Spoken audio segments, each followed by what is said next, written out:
What do you the temperature on Saturday? Okay, I was wondering about.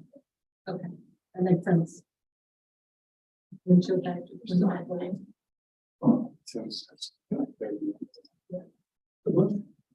No, we're all gonna have fun.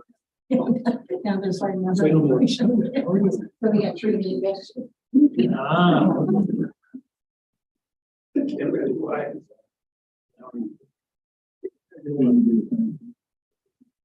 That just started really bad. All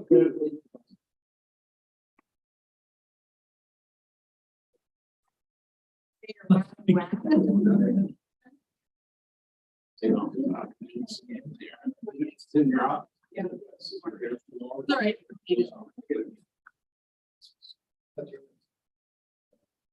My thoughts would be stuck in things. Well, where it looks like that. Well, that's good. So rope. We have everybody, so I'll convene the Public Safety Committee meeting for Tuesday, January 31st. On the order, do I have a motion to accept the minutes for December 20th meeting? Sue, thank you. Dan, a second. Discussion. All those in favor? Aye. Opposed? Motion carried. Okay, on department reports, since we're going to change things up a little bit in sequence, Sheriff Murphy has to leave us right away, so move Sheriff Murphy to the front. Sir, the floor is yours. Appreciate it. Thank you, Mr. Chairman. So the first thing I have is to recognize a grant from Project Lifesaver Award. It's from the Alzheimer's Foundation. Project Lifesaver is that device that we have that we use to has an RF device that we put on people that tend to wander, whether it's children or older people. And then we have equipment that we can find that device, so therefore find the person. And there is a fee associated with that, and this allows us to get the RF devices for free to people instead of having to charge them. So it's a great program. We've actually found several people with this equipment, so it's like a request a resolution. Accept that money. Sue got it. You second it, Dave? Yeah. Thank you. Discussion. All those in favor? Aye. Opposed? Okay, carried. And the next thing is the request for the undersheriff to be able to roll over vacation time, his excess vacation time. A lot of it was due to the fact that I was in Albany Med for a month. So, and per the policy, county policy, you have to go to committee to request that. Dana Hogan. Sue seconds. Discussion. Dan. Would he have taken vacation during that month? I don't know. I didn't ask him, but he couldn't. So, Well, that's your argument. But Yeah. it might not be a good one. yeah. No, I mean, he obviously does a lot for the office, and I know that it wasn't just that month, you know. Any other discussion? All those in favor? Aye. Opposed? Motion carried. Anything else, sir? Yes, one thing that wasn't on the agenda. I'd like to ask for a staffing amendment, to add an investigator temporarily. We have one vacancy currently. We have two people on the list that are eligible. One of our current investigators is going to be going to training, and it's in Pennsylvania. It's to become a polygraph examiner, which is going to be very useful, not only to our office, but to some other county departments as well. And she's going to be gone for that long, so 3-month period. We have another investigator that already has contacted retirement. He's going to retire as soon as he can, which is going to be June. So we're going to be short 2 investigators, basically. So what I'd like to do is make 2 investigators instead of 1, and then have one of them be sunset clause, or however you want to call it, so that when the other investigator retires, we go back, the staffing pattern goes back to, I guess, six investigators and 1 senior.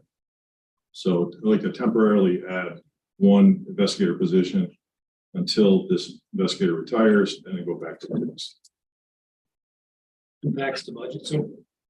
I don't think it's gonna impact the budget at all. They're both of the candidates are deputies with over 5 years, so they're at the top of the pay.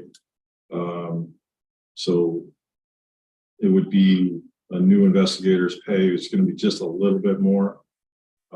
But that deputy position, that's gonna create a vacancy in a deputy position. It's gonna be open. It's not gonna be paid. So I don't think there's any impact. Make that motion. Second, now to move the fund, personnel, correct? So amending a staffing pattern to add a temporary investigator. Yes. And then when that knot unwinds, it'll go away. How do we trigger that? Do we trigger that with a date, or we trigger that when they come back here and say we'd like to, I would say the retirement of What's the the other easy way? investigator will make the temporary position go. that'll be the trigger? Yeah. Okay. Yeah, that's in June. You can have someone that does the lie detector that's part of the sheriff's department. I always thought that was like a third party supposedly objective or something. It's usually state police, state police.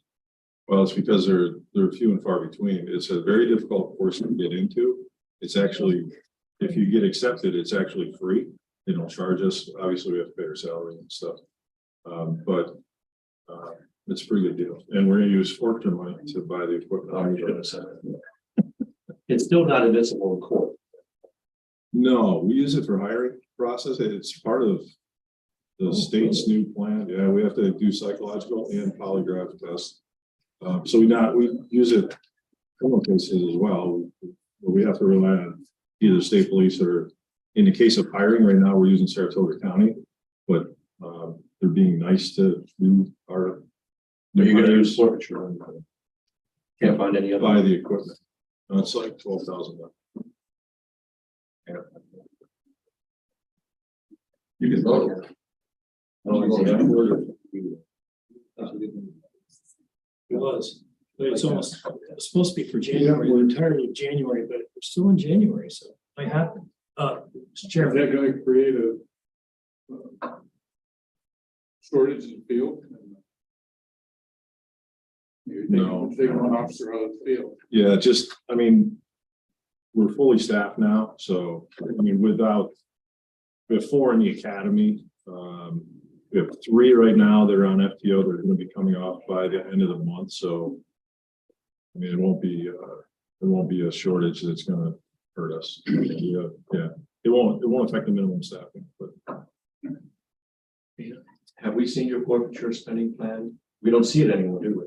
I just saw the DAs and it reminded me that I probably should have had one done for today, but I'll have it next month.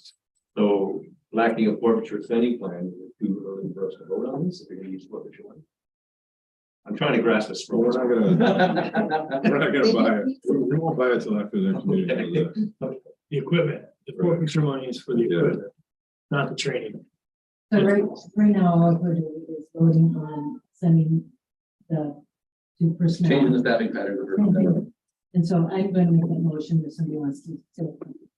So this motion doesn't include buying equipment? No. Oh, okay. No, I just kept talking to them. Okay, Well, I thought we had the motion from Dana, Yeah. second by Dana initially. but I can always vote no on the same motion.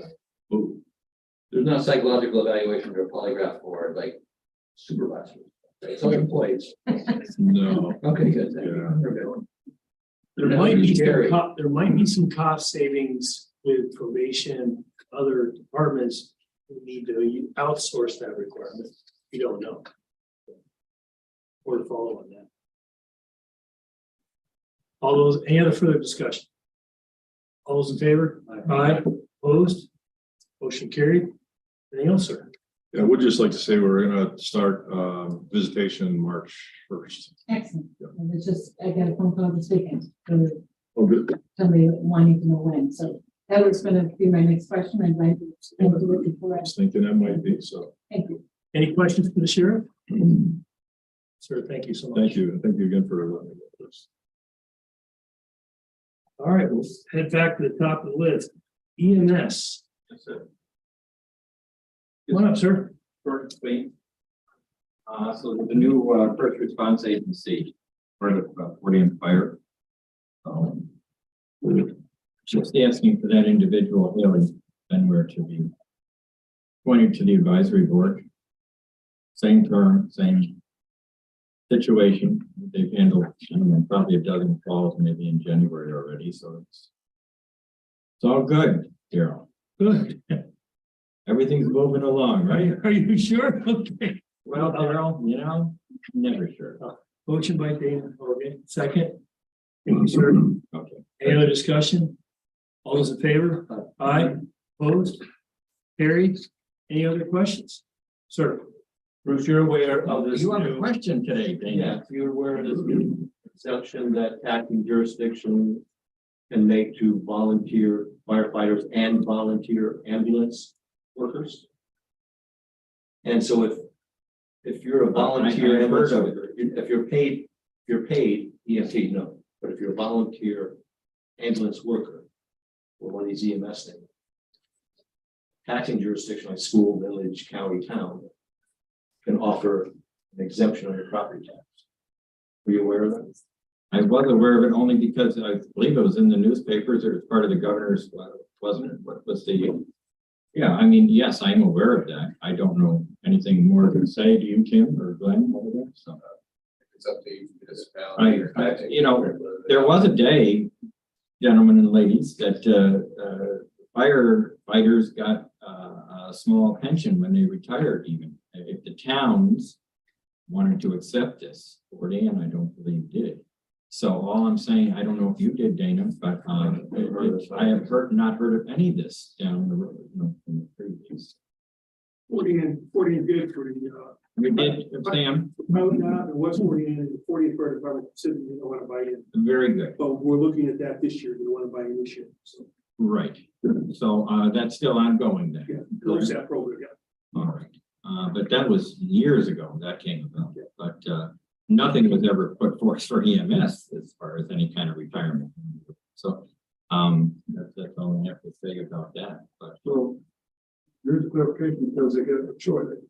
When it first came out, they're going to give you an exemption plus the property tax exemption, income tax exemption plus the property. Now they're limiting choose one or the other. One or the other. Problem is that the income tax exemption is better than the property tax exemption. I would hope so, and I hope they continue the income tax. Income tax is a $2,000 tax credit, 2,000. where the 10% off the value of your property tax. Unless you live in a condo now, we never even $2,000. I'm sorry, 2,000. 250 tax credit, what they're saying, I thought that's what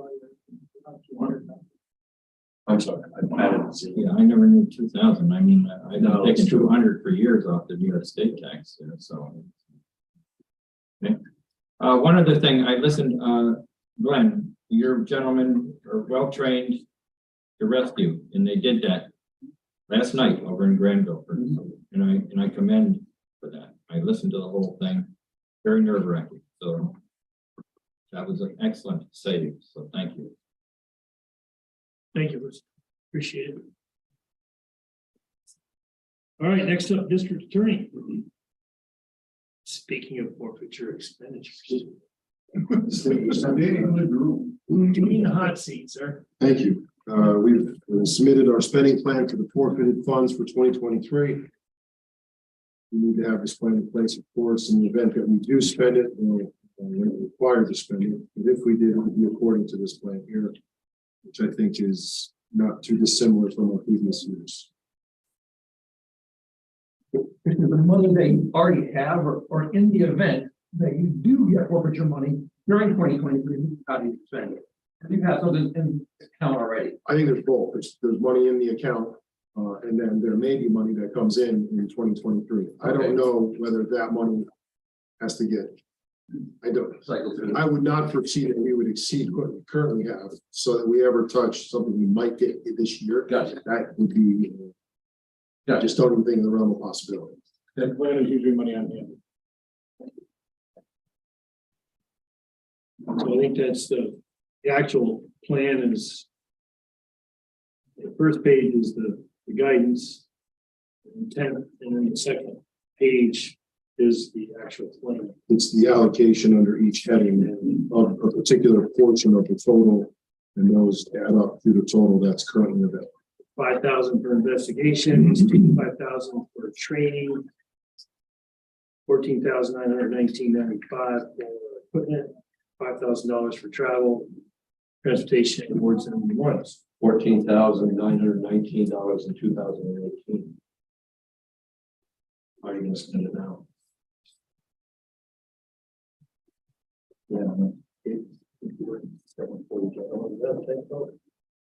That's a typo. Copy and paste error. Yes, clerical error, it should read.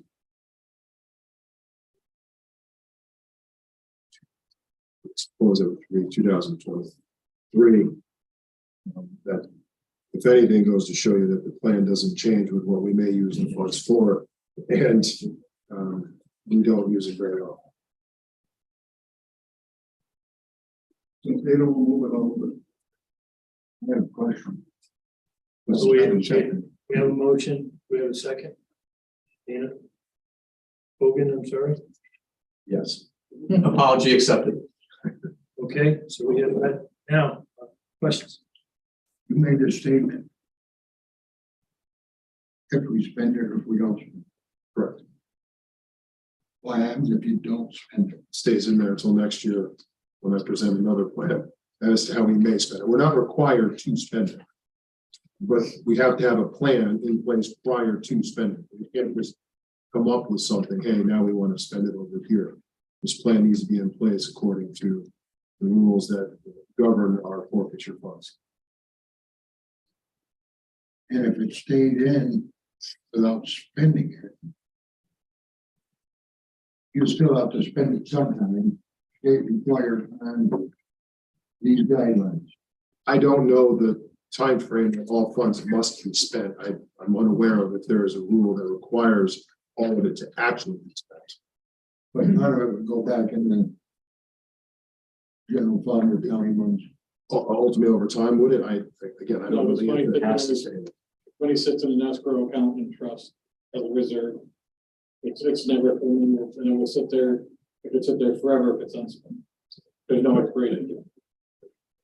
So a year ago, on January 1, 2022, you had 49,900. So it's safe to say you have not spent any during 2022. So you're now going to get some more money. Hopefully it's a teeny weeny bit because you haven't done any forfeitures for 2023. So that 49,000 will be up to 53 or something like that. Is that a correct date on that funding as well? It says 2022, January of 2022 on the top of the document. Is it 2022 or 2023? 23.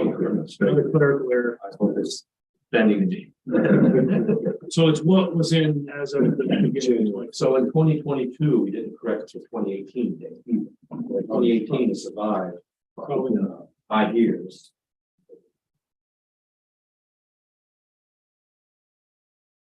Any other questions? Sue? It seems like we hear an awful lot about, storage for forfeited items and keeping them so that they, you know, whether, and some of them are taken for, it's not forfeiture, but it's like for ammunition, guns.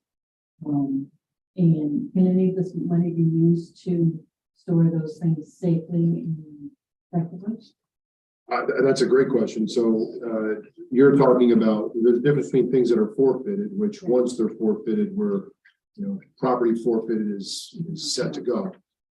Evidence, though, we are required to hold on to for each case. And yes, we do usually have storage space issues. That's a great question, and I would I'd look into that, because if we can add that in here, that'd be a great thing to use this for, as the evidence of the very cases from which the forfeiture comes.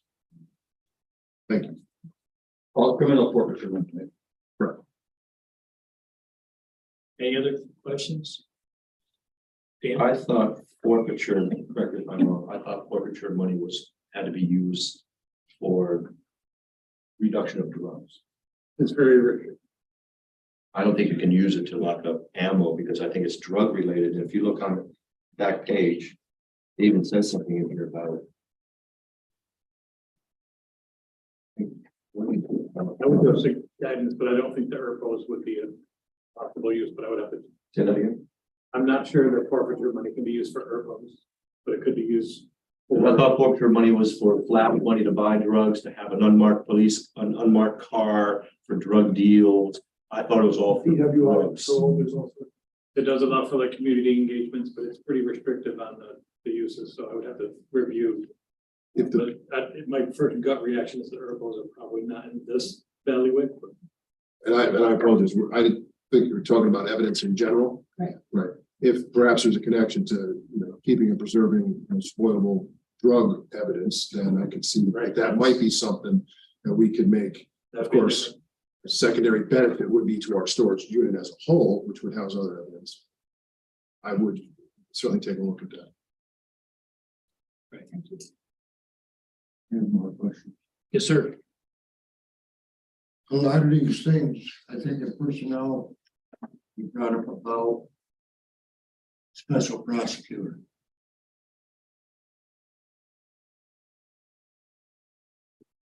On hiring or firing or something. Now, on here, it's got costs associated with the prosecution of conflict cases, but don't we already pay for the special prosecutor? The special prosecutor is a little different than what's outlined here. A special prosecutor usually means our office is conflicted out of even touching the case altogether in any way, shape, or form, and it has to go to another office or individual. In which case that We are already paying for some of these things that is on this list. not as it relates to the special prosecutor. It's not all. This isn't. This can't be used for special prosecutors from our office. Okay, so that's why we. Back, if you look at the second page. That's page number 6 on page 1. This is the part-time investigator, I think that's a little too. All right, well, then I'll clarify that language. If our office is conflicted out of a case, we can have nothing to do with that case. And I certainly can't imagine that we could pay someone to prosecute a case that we are conflicted out of. So if this phrase here, perhaps we should file an amended one, should be more accurate as to what it's meaning. If it's investigator, then it should say investigator. So there's no confusion between the two. We do pay conflict. What if that conflict attorney is doing a drug case? Couldn't you use forfeiture money if it's a drug case? I don't know the answer to that. And I think that might be the intent of perhaps of this language. It would still have to be restricted to a forfeiture usage. That would be an example of something I think would fall into the realm of possibility. Because remember, most of the 18B cases that are not ILS overflow cases, are only money, so you could use forfeiture money in that instance, it would benefit the Right, because there's lots of language here about travel and transportation for enforcement duties. I think it's travel and transportation for law enforcement duties activities related to drug related cases. Correct. Not just in general. Right, so I think maybe we need some more before I vote no. Makes sense. Here's what vote no another time. You want to have 2 no's. I have a quote. So we want to send this back for an update. Things Back that next are committee. made, Well, we have a motion on, right, we got to deal with the motion. He doesn't have a plan to spend the money now anyway, so it can wait. And we want to modify the motion. Or withdraw it. Say again? Or withdraw it to the same thing. Or withdraw it if they're going to. Yeah. Withdraw it. Okay. So. Can we draw it? Yeah, I'll withdraw. Motion withdrawn. We would ask that, take a look at the clerical errors and, Absolutely. update the request with the appropriate language, so it's a little clearer for everyone. Correct. I'll address all those concerns. Thank you, sir. Thank you. You want some on my notes too? Sure. All right. Code enforcement, the most exciting topic we have. Come on up, sir. Are you sure about that? No. We're still going farther down. We may have another exciting topic after this. We do, One more exciting. in relative terms, perhaps. Okay. Can't be more excited. So, I think, here's what we know right now, I guess, Brian, thank you for attending. So, Brian sent out initial, email to, I believe it was NISAC legal. Yep. Folks, and asked a couple of questions and, about our exemption work. Brian, I don't want to make, would you like to, summarize that? So basically, he will only answer to our attorney because he's an attorney, which makes sense. And he pretty much put it bluntly, how did this ever get to the board level? This never should have come to the public. And it should not be, it shouldn't go any further. It shouldn't even be anything. So that was Well, the good news is it's still in committee. But that is an opinion, correct? a legal opinion It's an opinion. from a lawyer. And you can get two lawyers that have like, he's innocent and he's guilty. Well, that's what I've been. You're free to accept or reject our advice as you see fit and deal with the consequences thereafter. And he went on, he did further tell that just from reading it, he could tell it came from another state. And if you want to get in trouble in New York State, do something from another state and see how quick they stand on you. So, you know, I wanted something in writing. I did not get that. And I don't know that Roger did either, but I know Roger and him did have quite a few discussions. And he pretty much told me that Roger was dead on with where he was going.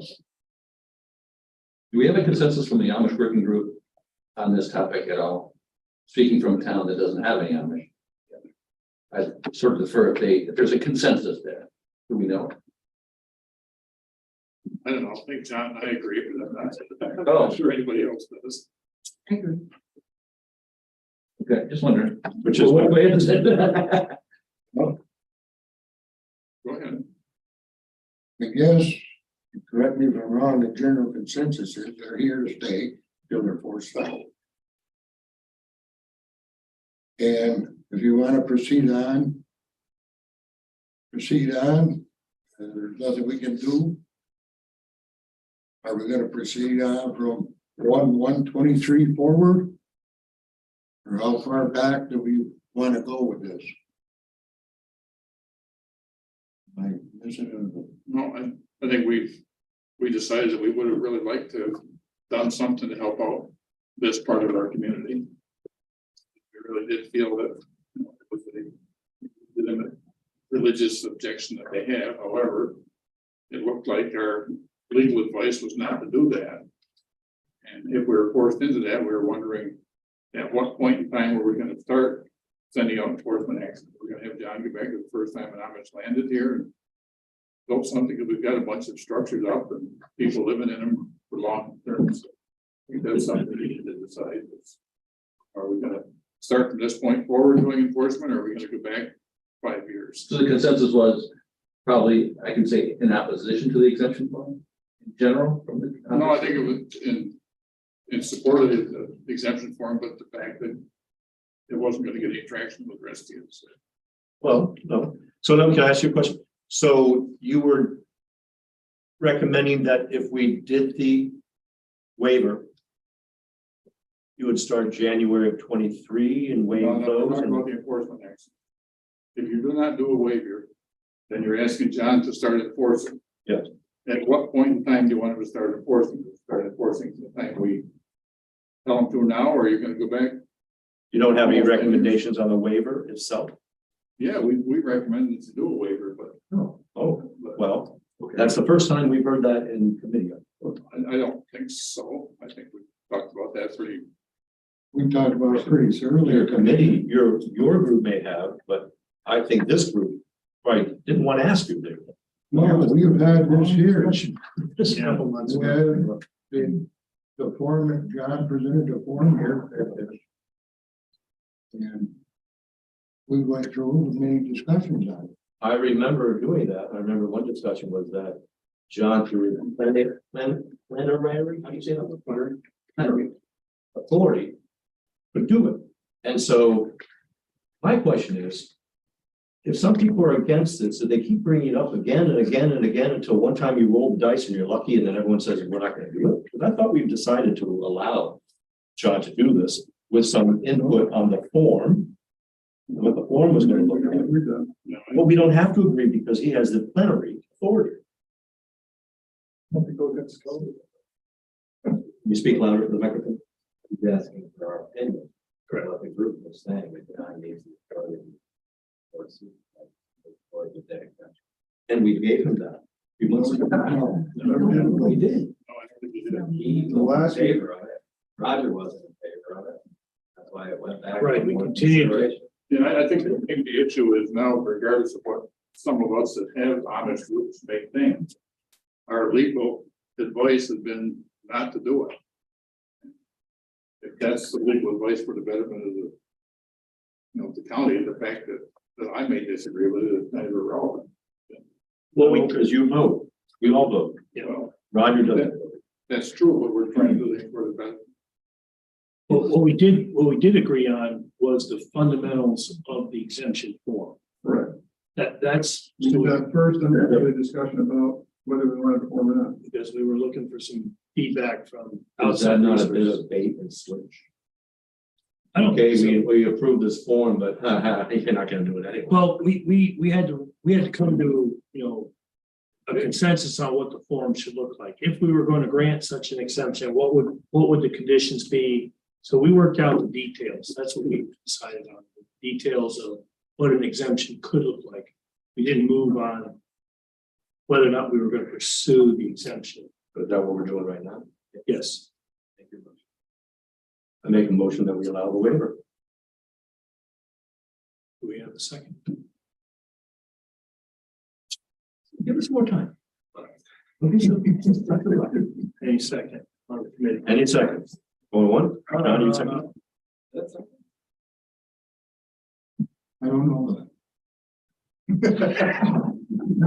Yes, it was, John. We have lawyers telling us it's a bad idea to do it. Not gonna follow legal counsel. While you're waiting for John to decide, I will humbly acknowledge that I called on Mr. Campbell about not getting a response back from NISAC in time, so I owe him lunch. I would designate that a public meeting that. But you didn't come today, I couldn't buy it for you, so you might have already, I have to wait that. I'll get the proper form.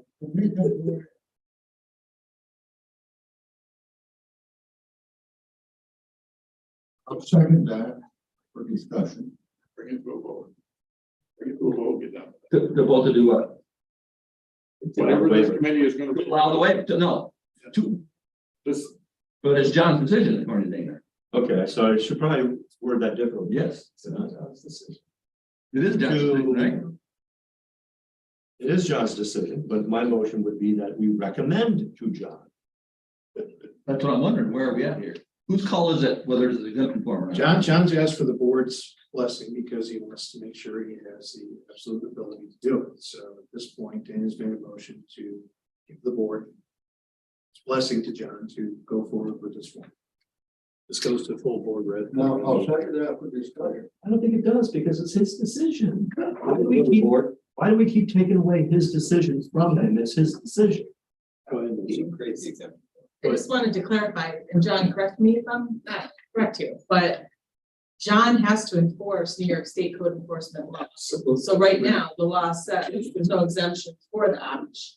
So unless you County's got to create an direct exemption. otherwise, But there's something called the United States Constitution. Am I right? What's that? What did you say? What is that? Let's go with it. Very long with it. We shall establish no laws that restrict religion, freedom of religion. Roundabout way. Is that what we're doing? Yes. We're restricting it by telling them how to build their building, they can no longer have their religion because we said they have to follow the building code. We're going against everything. It's God's grace. My religion says that abortion is illegal, but we have abortion. You're going against my religion. Your religion was not recognized by the Supreme Court. They specifically were. New York State. New York State was That wasn't that was something about the court, wasn't a case. No, you're talking about, in New York State, talking about United States Supreme Court. Yeah, the Yoder case. Yoder. It's such an issue. Wisconsin. Why hasn't the state done anything about it? Why haven't there been provisions for the code for it? Why are they not doing stuff to protect us if they feel strongly about rules exemption? It's New York State code. It's not Washington County building code. It's New York State code. Right. We should follow New York State building code. And we have at least a couple of attorneys tell us it's not a good idea to do it. John, thank you. Where do we stand on motion? You made a motion. We have a motion. You second it. We're in the discussion. Could Debbie read it back, just make sure. Which motion? No, she can't, because we don't know what the motion was. The motion was, we're The Right. motion to recommend to the code enforcement administrator to allow a waiver for Amish. Okay. Make a motion to recommend. This is, But so you still, at the end of the day, it's New York State Building Code. If you're gonna create an exemption, the board has to approve. Creating an At the exemption. end of the day, John can say, I ain't doing it, we can't. right? Because it's his authority. He can say, I'm not doing it. And then if he gets sued, he could be not covered by the insurance. So then do it. Bob, here, go I'm ahead. hearing exactly the same thing that we talked about, that's three committees. You've got a motion on the floor that, you know, recommended he do a waiver. Vote on it, see how the committee comes out, how the vote comes out. We're not convincing each other at all with any more conversation. Nobody's got any, startling lightning bolts here. Yeah. But that's what we do. Good advice. So with that, Find the circle. Yeah. I would say move the question. Requires a vote. with that, any further discussion? Roll call, please. Thank you. Roll call vote. Mr. Wilson, No. Mr. Hogan, No. Mr. Hack, Yes, yes, yes. Mr. Hicks, No. Mr. O'Brien, No. Mrs. Clary. Yes. Mr. Rozell. Yes. That's cool. There are 4 no's and 3 yes. It's defeated. What, no. what if I were to bring a motion all by my lonesome at the board of supervisors 10 days prior to the meeting? I could do that. Oh, you go, worse. To make a recommendation to John. Yeah, good thing. But then we have 17 people saying, No, you'd have to have a super vote to bring it forward. no, you don't, not if it's submitted Debbie 10 days before the meeting. Correct. We have to have recess. So we might have 14 no's and 3 yeses. So at this I point, didn't have it today, so. at this point, though, the motion's defeated. At this point, we're not gonna pursue an exemption. Now, the follow-on question is, unless Mr. Hack decides to sponsor a resolution for the full board. I would like to do that, Debbie. Can I tell you right now, I want to do that? But rather, what you do, right? Right. Yeah, it probably should be in writing. So you just wrote it down, didn't you, when you? Back to motion. You can change your mind. Make it do it. All right, this is the second part of this conversation at this point, until we have a conversation at the full board, is the enforcement piece that Bob brought up concerning, where we move to here. My recommendation is just proceed from this point forward and not try to backtrack and race down folk, because the structures are in place, everything's in place. Yes, sir. A quick thing of note. As the state of New York. Ever. I'll ask this in committee. Come against Washington County Code. I don't know. Washington County have a code? Oh, the state code. We've never not done the state code. This would be the first time. No, we always do this. So there's a lot. Here's the deal. I've got two houses. Built before 1850. Funny thing, they're on stone foundation. The bolt plates holding the stone up. They haven't fell down yet. Would they pass code today? No. They've been around over 100-something years. So they're all covered by insurance. They're all covered by insurance. They all have, you know. the People we're talking about don't give a shit about your insurance, don't give a shit about occupancy. If they don't pass code, how can we have a CO? They predate. Yeah. If they don't meet building code, they can't get a CO. My house is past code sometime or another, but they don't. Before code. It's way before code. It's probably a better house than what's built by code. No, it's not good. The way that it works is, if you came today and you wanted to build a house exactly like you've got today, if it's not in the code books, then an engineer can sign it. And then we could build according to that engineer's drawings. So in a case like that, if we look at it and say, okay, this foundation doesn't meet section 500, then we would say, have an engineer review this, do the calculations, and if he or she is fine with it, then well, that might be the difference. Yeah, there wouldn't be a CO before 1980. But because you guys never argue with them there. We argue with engineers if they tell us, I said this will work, but it's different than what the book says. I understand. And then we need their calculations. No, that point being made. Doesn't make a difference, you don't have it back.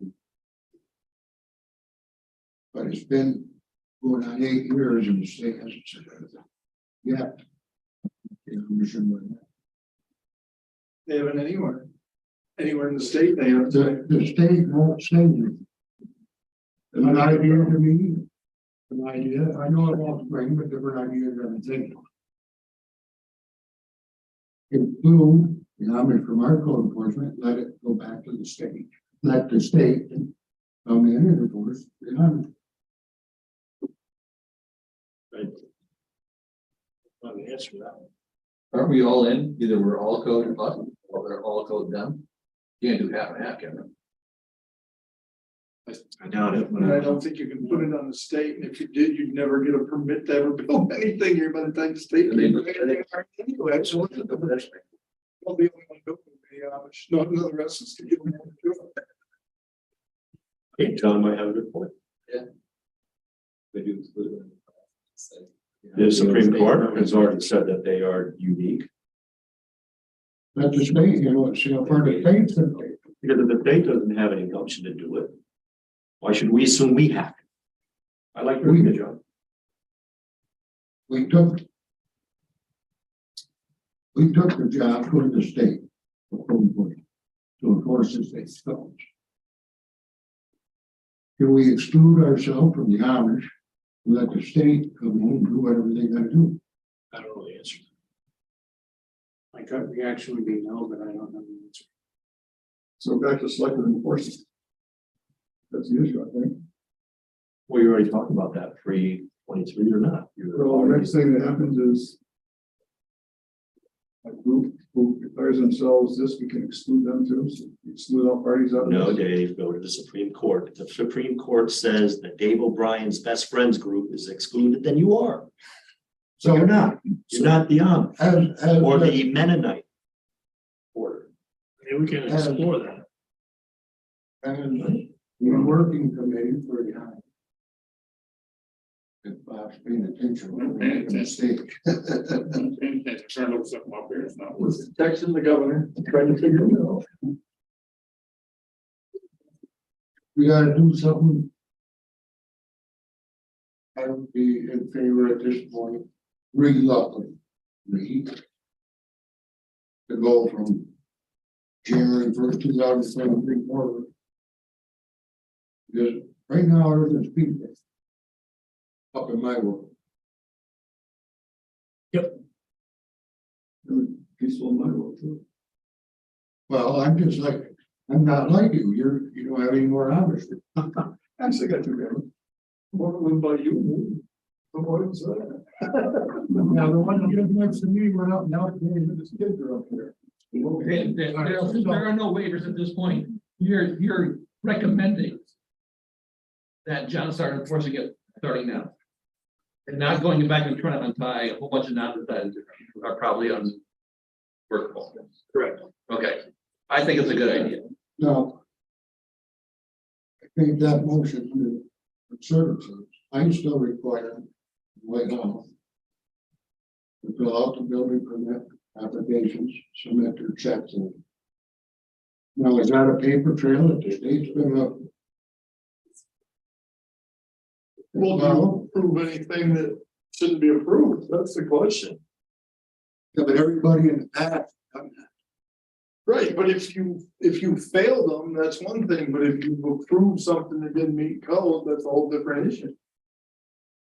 He's Well, not they- approving the code. I'm not approving, I'm having them send in Yeah, it's their. You just say we have a pile of applications. What do we do with those? And you should have the checks, which I know are already cashed.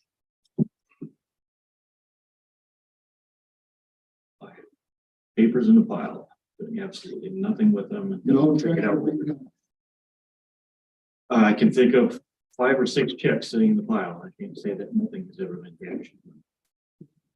Maybe because I know a couple that we discussed,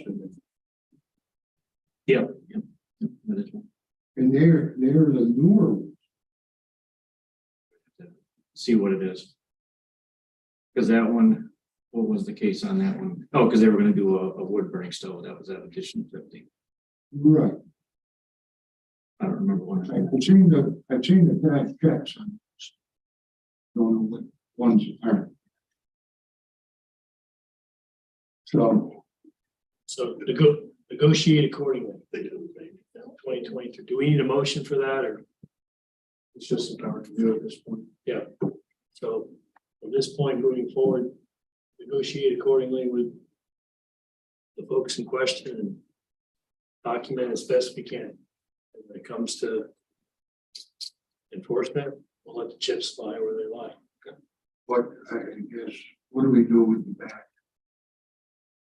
The checks that haven't been cashed and have been submitted, It's in the whole packet back. and just forget or reapply. That's what we're saying with the 1/1/23. Are we doing anything behind or before this? Well, that's what I'm saying, Starting today. and moving forward? checks from previously a year, 2 years.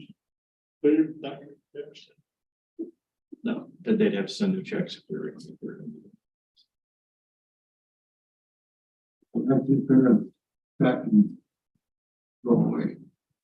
But that's the next step you guys have to tell me. I thought that's what that last. Okay, if we go, I guess what I'm saying is if we go from this day forward.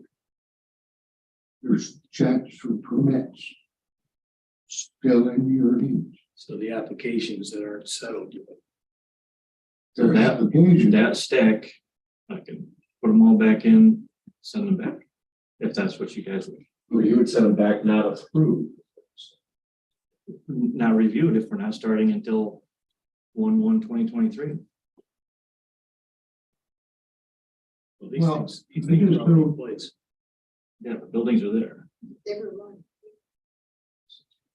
yeah, I'm just saying, if you got the checks cashed, I mean, isn't that the point of the check? Sorry. Isn't that the point of the check is for you to look at the application when they submit it? You That's- pay to have it submitted, in my opinion, so whether you approve or unapprove, it still is a cost. I can't believe the checks are still sitting there.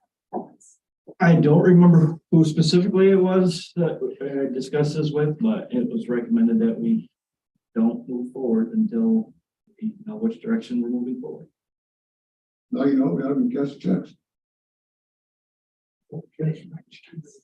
This doesn't require electronics to have a checking and everything. You said have a checking account, where I go back on there. We also need mortgages. I believe, I don't think anything will be three months. Well, All right, so Plus, I mean, if we know we're gonna fail something, then we're not gonna improve it, period. My thought is why would we take it? So we just decided not to do the exemptions, which means, right, Follow the process. follow the process. Follow the process. We got the stack, and now you got a lot of work to do. Yeah. Now you got a backtrack forever long with all of this. Which I can do, that's, what I'm saying is, what do you guys want me to You know, how else are you gonna do it? You're gonna go from here forward, just put the stacks up there like he's been said. But then if they send them all back to the families, those families are gonna get their things back. And they're gonna wonder, you know, I mean, they're still gonna get letters, or they could still get, you know, it's gonna be confusing to them. I mean, if you say with one process, I think we gotta stay with it, but if we're gonna have exemption, then I think we should have the exemption. I'm in favor of the exemption, but it was voted out. So now we have to go back to what we did before and let John do his job. From this point forward. At this point forward, it already has ones in process. Right. Process, so anything going forward that's applied for process. Cash So you're check. gonna, are we going back 7 years, then? I'm going back to whatever he's got, whatever he's got in the file. Just that. 7 years. You said sitting on a check for 7 years? No. Yes, No, we solved that. in a year and a half. It basically, when it was presented. I'm gonna say it. Most of these were built. When it was requested of me to come up with a compromise, to work with the Amish, not doing stuff that everybody else is required to do. It was discussed at that time, okay, we'll hold everything related to the Amish until we figure out which path we're gonna take. Because I could have reviewed all of those, and I could have cashed the checks, and I could have said, no. I knew that would be the case because they don't meet the codes. So at that point, this was probably a year and a half ago, I basically sat on it until we came up with what the plan was gonna be. And now that there's no exception, then we need to figure out what am I doing with those ones that have been sitting on my desk. My thoughts on it, if anybody would like to hear them, is those would have been worked on for the last year and a half if we had the process in place that we were definitely going with. It would have all been sorted out at that point because it was a process that we as the county were trying to figure out. They've already done their thing. They're living life. Part of me thinks we should start now forward, but I also know that, for all that. 3 weeks ago, months ago. There was a house built 2 years ago. And he got a notice. He resubmitted his check a month ago. For a house that was built 2 years ago. It might have been one where it was issued previously, when we started this whole conversation. I don't, there's all kinds Well, of different everything, scenarios. I didn't say it because everything was on hold, but I know. A month ago, he got a notice. Which is automatic. And I said, I thought this was odd when everything was on hold. So I said, well, and we talked again, and he resubmitted his check, which was sent back to him 2 years ago. He resubmitted his check in the permit application. This is part of the tangle we will have to untangle if we're going back. Dana, you had a question. So is an option that the past supply that you just forgive those and not do anything to them? Is that what you're saying here? Because if that's the case, then you do have the discretion not to enforce. I'll give an example. There are houses out there that don't have CO. There are houses, we have things back to 1985 where they never finished what they were supposed to finish. Amish, And they never finished what they were supposed to finish. How can we go back and clean all of that stuff up? At some point, you have to start. no, because that gives you the discretion to deviate. And you're trying to tell me that New York State building code does not give you the discretion to deviate. You can't have it both ways. So you want us to go backwards to 1985 and make sure everybody has a certificate of occupancy? If you're saying you don't have the discretion to set aside the Amish, then you have to. I don't think it's his discretion. I think people didn't do the work to get the skill. So, but it's not under his discretion. Yeah, that's what you want guidance right now, that we're gonna ignore all those past ones from the Amish. So if you can do it to them, you can do it in the future as well. My great-great-grandfather built my house in late 1850s. My family's lived there ever since. I don't have a CO. I don't have any paperwork. I got nothing. You want John to come back and now inspect my house and make sure I'm up to code? There's a house that goes in Granville alone. No, but these were built after 1985. We can say the same thing with property maintenance stuff. I mean, I drive through any town in this county, I can pick out 50 houses that don't meet property maintenance. Peeling paint. So where do we? We have to triage. Yeah, so most of you are. Just the checks that people pay, I believe that's the application fee, right? So that fee is to apply. So as soon as they apply, You cash check. you can, I would think you can cash the check. That's not to get the permit, that's just to apply. Right. But if you sit on it forever, you cash the check, and you don't ever process it, I don't think that's quite right. So is John's recommendation to start now and move forward? Forget about those, send those back and start now. That's what you said, right? I'm afraid to share my opinion. What you guys. No, isn't that what you just said? So if they don't You just reapply, recommend, right? That is- I would say yes. Because there is only so much that we can do. We have to triage. Okay. Sam, So in the check process, okay, there's a stale date out there on checks. Yeah. These checks go back beyond it anyway. 9 out of 10 times the bank's gonna catch it, they're gonna send it back being stale date. So now we're gonna go and ask for another checks, or we just create a problem. I mean, what are we trying to do here? I mean, you know, is it? If the action already hasn't been taken, and I know the application was there, but we gotta check this, and we already know that it's still good. That's gonna be returned by the bank. How are we going through the process of sending it through and creating more? I mean, it just doesn't make any sense. And Brian, you're laughing, but that's a fact. That's what I said. That's.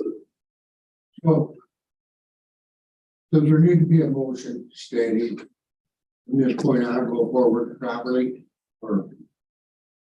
So I think it, well, the process that was in place. The committee has made a decision, they don't have exemption for them. It's John's job to go do his job. I can absolutely go backwards. Why are we doing that? He's got to figure out what he's gonna do. Correct. Now, from this point forward or going back, so that's up to him. it's up to him. You can't tell him what to do anyway. You can only recommend. I believe, Well, I I- believe that can't deviate from the code. Deviate on how it is. Correct on that, On how the process is, how it's accomplished. yes. You can't deviate on the code, you can deviate on the process of enforcement. That's why in the situation where it was the fire alarm or smoke detector or whatever, they want them hardwired, they were able to say, okay, we'll get by with one with batteries. They still had the smoke detector. You know, there's little things like that you can do. And remember what the process works. The only thing would happen was he'd say you didn't do it. It would end up in your town court where you have Amish. Your own attorney or your own judge would look at that, he'd either throw it out or enforce it. And in most times, that's probably gonna be thrown out, but I don't know that. But that's gonna go in your actual town. But if you're asking John to just look the other way, you can't do that. We can't have it both ways, but you can't also put something on the county that shows the trail that you're doing everything against the state. Both things are wrong and we can't do either. Like John said. we can't go back to 1985, of course. Right. Well, let's turn a new page and start, do what you gotta do with my opinion. That's his decision. And John, is it- Why are you micromanaging it? Okay, I'm not micromanaging. What? No, they Here's agree. the point right here. They agree. John agreed. Yeah, So we're good. we're good. You guys are on the same page. So I believe the consensus of this committee is it's allow John discretion to move forward. It's your call. Okay. Is that good? Sure. Yes. Anything else? Yeah, I'm leaving. Yeah, but it's all whatever, we should be smacking John because he was doing his job. That's the point here. If we just stood behind John when he was doing his job before, it probably never would have come down this process. John wasn't here whenever everybody started coming in. All I know is Oh, it's dropped that's off. what I think is kind of funny is they You talk missed the good about. old days, John. 7 years old. No, They were all- most of them were built before he got here. I know. So, thank you. Any other questions for John? left my seat, so. All right, thank you. You're not running fast enough. Yeah, I want to thank, I'll catch up with you later. I do want to publicly thank the Amish Working Group and this committee for spending a lot of effort on this to understand. I think we all are better educated on the whole process and the issues that surround it. So thank you for that. I know it was a long, enduring process. I feel more comfortable. Public safety.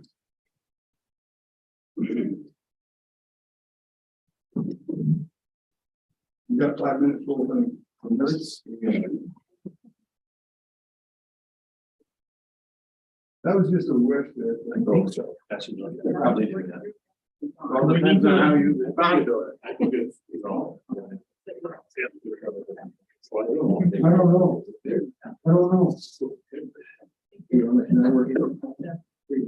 No, we're- Why, I don't know that. Look, it's Big Ben. You ever seen the European? In charge of it, John. All right. Ken, the floor is yours, sir. All right. A couple of quick grant updates. The PSAP grant, which is the Public Safety Answering Point Grant. We just closed that out for the 2021-2022 year, which is a 1-year grant.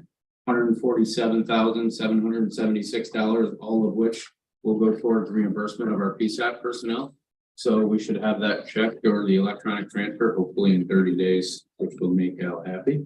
But anybody like this? Towards wages, Correct. that's because of a. COVID. No, this is a regular grant that we have allocated towards our PSAP personnel for years. And it goes to wages. Correct. More time, business, a lot of things, there's no. Yes. I thought, The statewide interoperable communications grant, which is the grant that has been continuously helping us build out our radio system, is continuing to progress as planned. As discussed, I think the last update, we brought 2 other sites on board. We're continuing to move forward right now. We're just waiting for some equipment and engineering to keep going with that. So we are thankful that we keep getting that funding. Moving on to the domestic terrorism prevention grant. So we are happy to announce we did our kickoff meeting of the Warren Washington Threat Assessment Coordination Team was last Thursday. We had over 15 different organizations and representatives participate in that. We did a full overview of the executive order. That was Executive Order 18 for anybody who doesn't remember the process and our base plans to date for both counties. Right now, we're working on developing the MOU and the confidentiality agreement with the legal team. So Roger and the county attorney for Moore County, so we can continue moving forward. From there, we still have not received our MWBE waiver, and we are expecting that we won't receive that based on the time frame. So we're going to work with our purchasing coordinator to do an RFP for planning, training, and the coordinator respectively for that team moving forward. And that's going to be a joint effort between us and Warren County together. Any questions? Yes, I love. Go ahead. First of all, I was against this, I'm so against it. But we had a resolution to spend money at one point a consultant to come up with a plan, and then we adopted the plan. Are we still going with a consultant, or did we shortcut that? So we had the approval to piggyback Warren County's RFP, which we're awaiting the MWBE approval. If that happens, So we'll be that's what back this into is the about. boat where we were. We had to basically change gears and come up with a base plan that allowed us to meet the state's deadline of 12/31 to have a plan submitted. In the interim, while we wait for this consultant. Correct. Okay. So if the MWB thing doesn't work out, we're already starting to change gears and form to get our own RFP relative to the plan that will meet the state's. We won't need their MWB waiver basically. And then we have the other parts and pieces that we need to work on moving forward, training and equipment. No money has been spent to date, by the way. Everything's been done locally by our personnel and more accountants. Quick update on the fire advisory board. I think we shared with everybody about a month ago. We found out that the fire advisory board members have become defunct. They had all expired throughout COVID. So there was no members with valid terms through the board of supervisors. So we put out for interest in discussion with Debbie and Roger and the chairman of the public safety committee. We put out for interest to all the fire departments for representatives who sit on the fire advisory board to bring that back active. To date, we have received 9 letters of appointment. There are 21 spots on that allowable, depending on the year. Sometimes it's full, sometimes it's not even close to full, and whether or not they want to participate.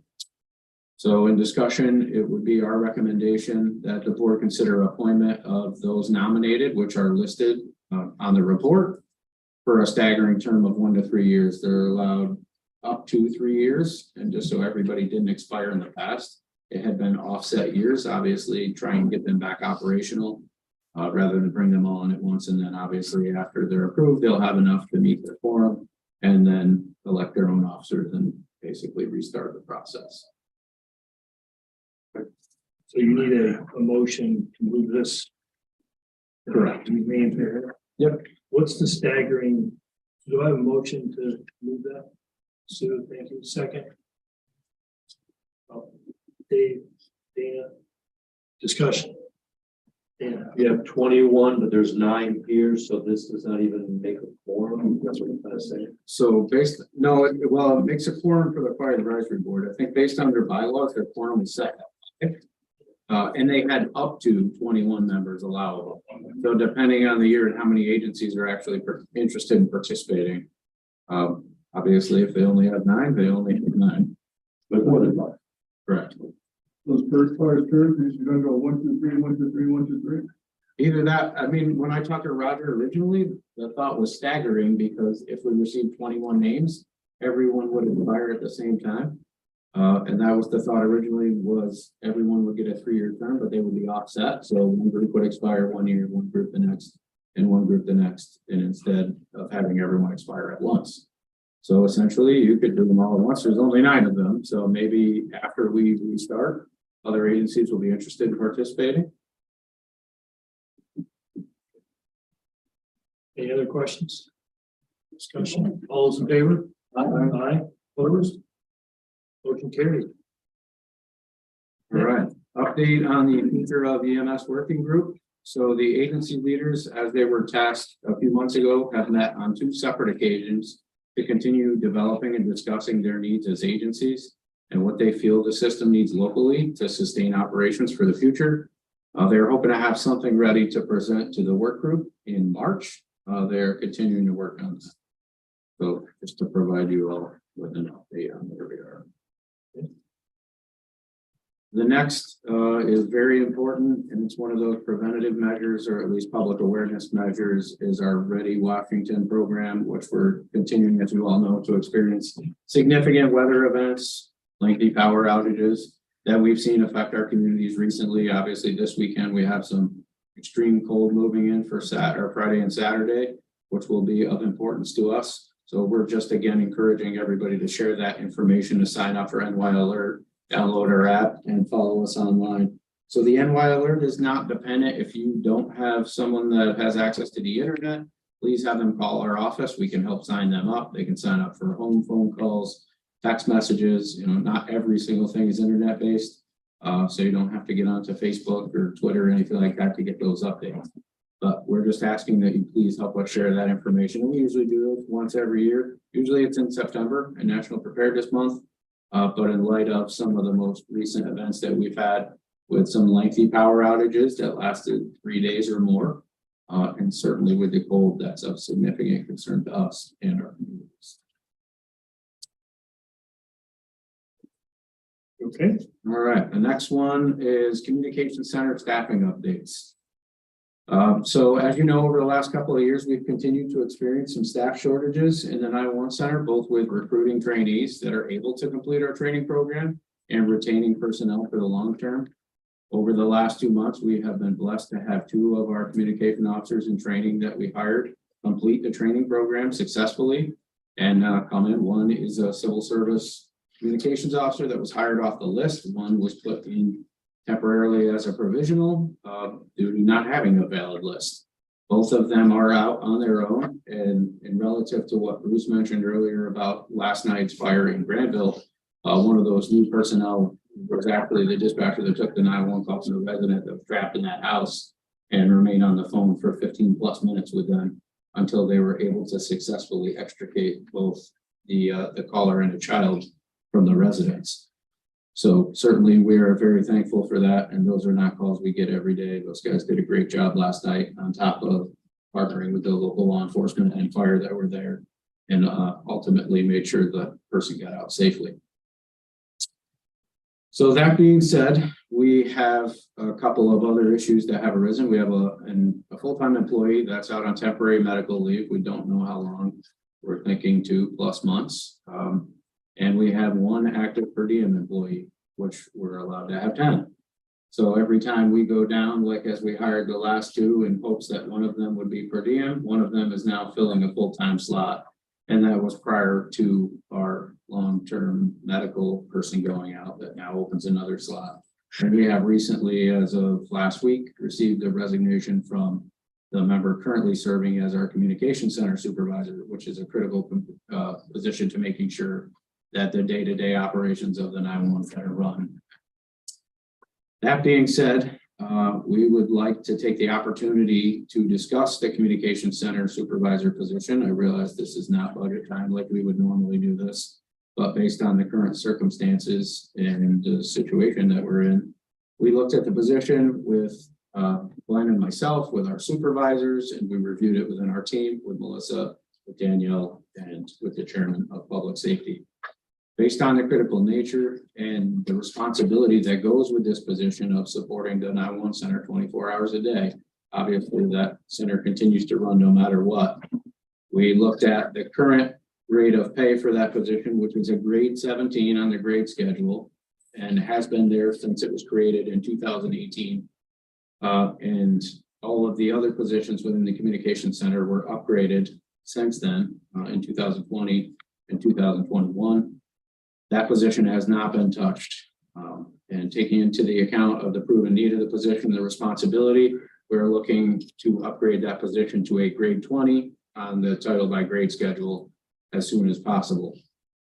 In doing the homework, that would be a budget difference of $7,155.20 on the base, of which we will have breakage, leaving a 25-year+ employee leaving our operation. And ultimately, it would be filled back through the ranks by a baseline employee on the bottom when we rehire somebody on the bottom to basically build the pool back in. Sir. Sorry. yeah, go ahead, Matt. Melissa, who makes the call on grades? Isn't the personnel officer? A recommendation on whether a grade should be X, Y, or Z? Yeah, it usually goes to the personnel committee and personnel officer weighs in on her recommendation. Right, and then who makes the determination? The A committee, the full It board? would have to go to the full board because it's gonna change. It won't change the staffing pattern, but it will change the Title by grade grade. schedule, which we pass annually. Right. So it'll be an amendment to the grade schedule Yes, based upon the recommendation of the personnel officer and then the approval of the personnel committee. to go to the full board. Right. Okay. So this committee would be motioning to move this to personnel. Second, We're not moving. or not. Right. Well, I wouldn't make a recommendation one way or the other, unless the personnel officer weighs in on this, because if we say, oh yeah, let's send it. We think it's a great idea, and then she does her work and she says it should be a 19 or 23 or whatever. Can we have that first, or are we just moving it so she can do it for personnel? I think that would normally happen in personnel. So I think this would get that request to personnel and then she can have that discussion with you.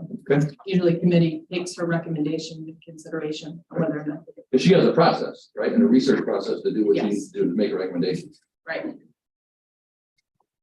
Go ahead, Sue. So, See you, Brian. so I'll make a motion to send it to personnel. Okay, with a second in discussion. Second by Dave. Thank you. Discussion. Tim, this person is certainly an important part of your 911 dispatch. Is this person, do you have a communication supervisor now, or are you coming that role? We have one until tomorrow. So it's pretty important to figure this out fairly soon. Yes. Like tomorrow. Well, and I mean, luckily, obviously, we met with our staff, our supervisors are stepping up to help on top of what they're already doing. And working in dispatch between Glenn and I, chipping in and taking care of, make sure everything gets done. And obviously, making sure that center runs is the most important thing we can do for everybody. Brian, you had a question? Yeah, so that where Pat was going on things, you made a point that this one, is it an only specific position that didn't get upgraded when the rest of them did? Yes. And if it's that important, why was that not even looked at, I guess, or was it looked at and decided not to? Trying to figure out how that happened. So it wasn't looked at the time. Obviously, our union is coming up on contract negotiations at the end of this year, which time we knew that this obviously would have to be looked at because they would be pushed above it. So it has stayed where it sat for the last year. I mean, certainly Supervisor. around at budget time last year. Supervisor was a union. This position is not union.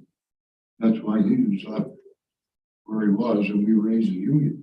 Yeah, but we look at grades, whether they're union, it doesn't matter. We always look at grades. So why would we look at all the grades that were under this person instead of looking at this? I don't know why it wasn't looked at globally. Yes. As you know, the whole process is global Yeah, and it's a difficult process because you're comparing exempt salary to title by grade, which are all non-union.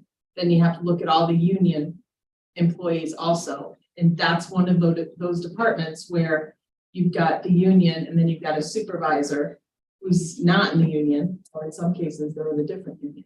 And the director and the deputy, their salaries were looked at and recommendation to be adjusted.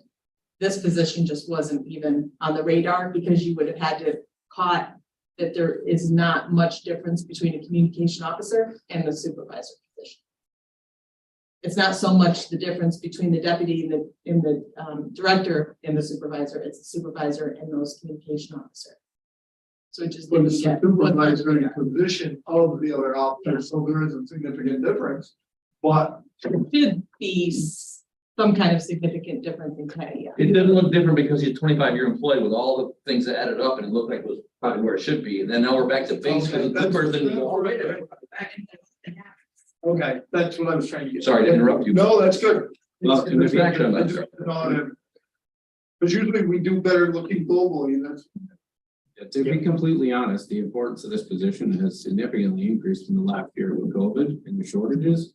This person has been spending a lot more time in dispatch, actually answering phones and working, than managing the day-to-day operations of the center. Previously, in the previous, 4 years, a lot more time was spent doing the other things. This time, it's been covering shifts. I mean, certainly, it's an important role. You're probably gonna have to repeat all of this conversation in personnel, right? So why don't we just go with personnel? Well, repeat. If Danielle comes and says, the super brought to me, I think it should be a grade 20, I don't think we reinvent the wheel there. If she says it should be a 17, we may have a long discussion. Why do we leapfrog from like seventh grade 17 to grade 20? Do we ever go from 17 to 18, 18 to 19? It seems like we always jump right over it. You're not going down things. We do. We do, and it's our call.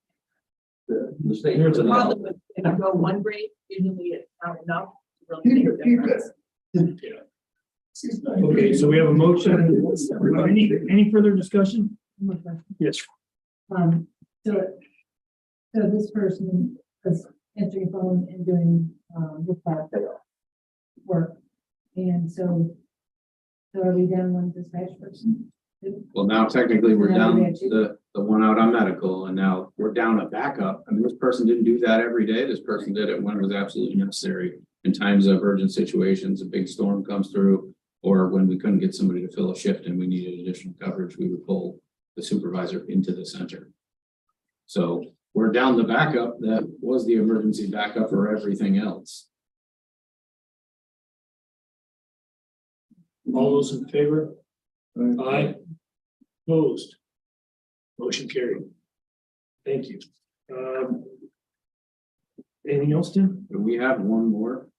This one is in relative to a particular employee and not a group of employees. Go into executive session for the employment history, et cetera, of a particular person. Motion for executive session, Dana Hogan, second, to clarity. Discussion, all those in favor? Aye. Opposed? Motion carried. Wait. I have a question. Once a motion is made in a second, you're not supposed to leave, but I have to leave. The whole executive